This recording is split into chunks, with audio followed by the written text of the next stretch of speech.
Hola, buenas noches a nuestro programa de hoy de Vagamundo. El día de hoy abordaremos desde una perspectiva crítica las implicaciones del COVID-19 en lo que se conoce como asentamientos informales. Asentamientos constituidos en su mayoría por población víctima del desplazamiento forzado en el marco del conflicto armado interno. ¿Sí?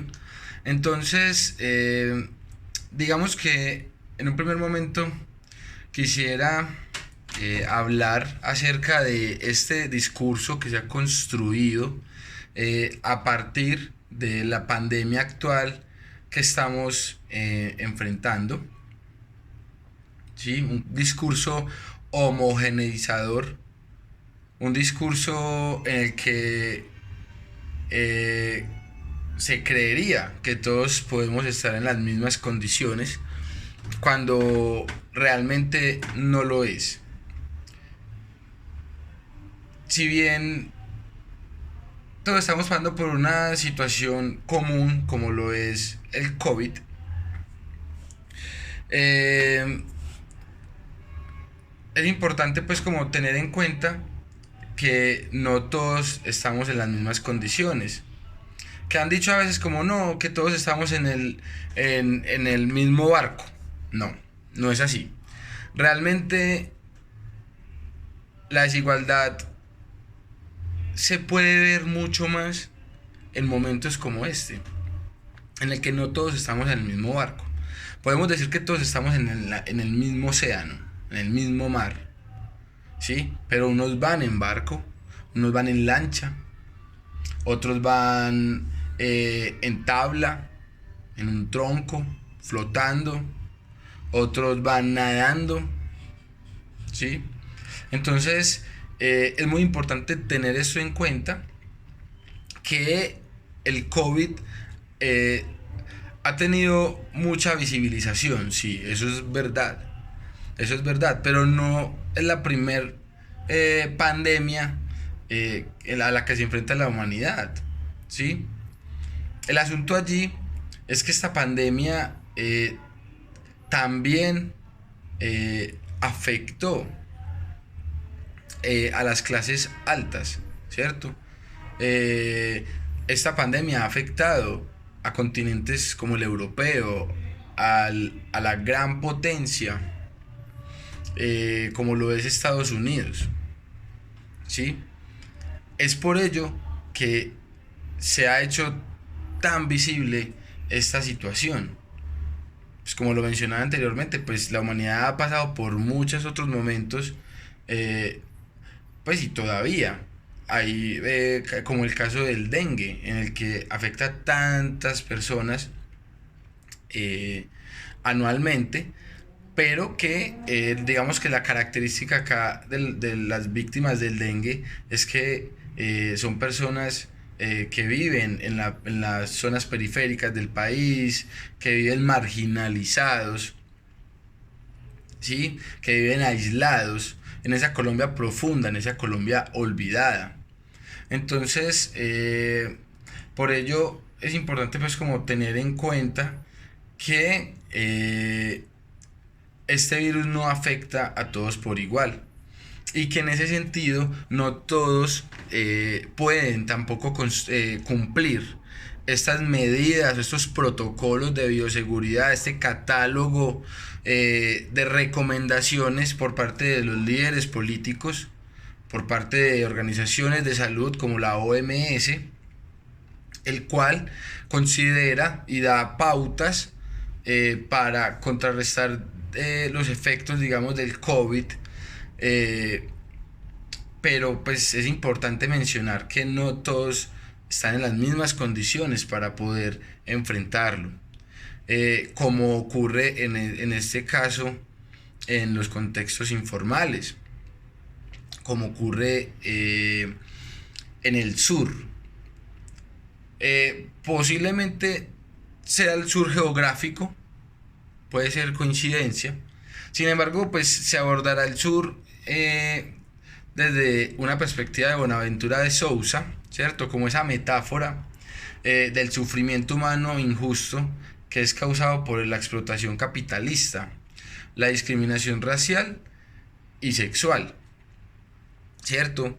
Y que en este caso pues se podría también incluir allí como uno de sus efectos de la economía neoliberal el conflicto armado, ¿cierto? Entonces vemos allí ese sur eh, que es un sur en un estado alto de vulnerabilidad, un estado alto de vulnerabilidad en el que se encuentran millones de personas, millones de habitantes, pero que hoy vamos a situarlo en un contexto específico, como lo es la vereda Granizal, que está ubicado en la ladera suroriental del municipio de Bello, al norte de la ciudad de Medellín.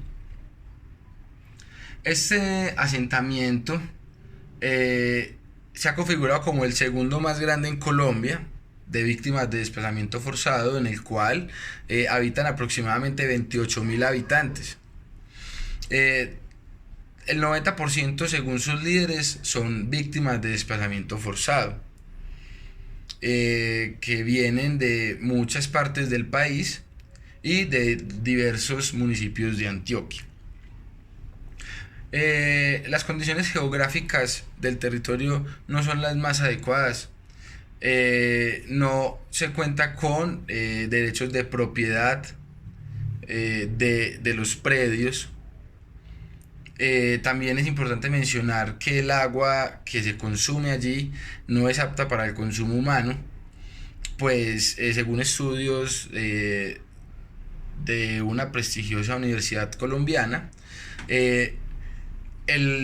más o menos el 90% de esa agua contiene materia fecal. Eso podría implicar un problema de salud pública, y es allí pues donde se puede ver que no se pueden cumplir estos protocolos de bioseguridad, además de que el agua, la poquita agua que tienen pues se usará más que todo para cocinar, para asearse, más que para estar cumpliendo constantemente estas medidas de bioseguridad.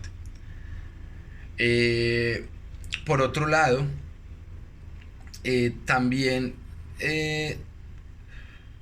no se puede cumplir, se impide, se imposibilita cumplir el distanciamiento social debido a que el hecho de ser desplazados, su mayoría tenían contacto, digamos, con el campo, con la tierra, ¿cierto? Tenían un saber allí, una experticia frente al trabajo de la tierra, que en asentamientos como este, donde están las personas hacinadas, no tienen acceso a la tierra, generando allí un alto grado de vulnerabilidad, ya que el sistema los arroja a ellos a vivir del rebusque, a vivir a través de la venta, de ventas informales, de tener que salir de sus hogares, de tener que pues tomar medios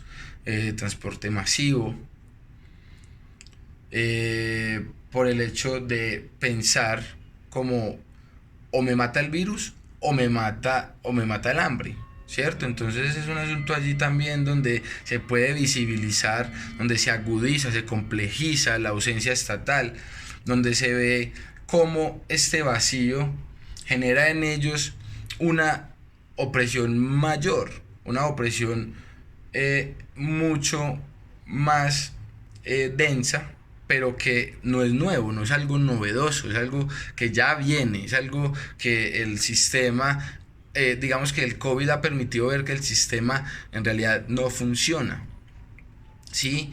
En la medida en que detuvo por un momento la economía y realmente pues ha afectado a millones de personas. Entonces, en ese sentido, viendo estas ausencias también se ven oportunidades para pensarse procesos comunitarios que contribuyan a la soberanía alimentaria a través de esos aprendizajes, de esos saberes previos que tienen esas comunidades frente frente al territorio, frente al campo. Si hay una oportunidad de poder pensarse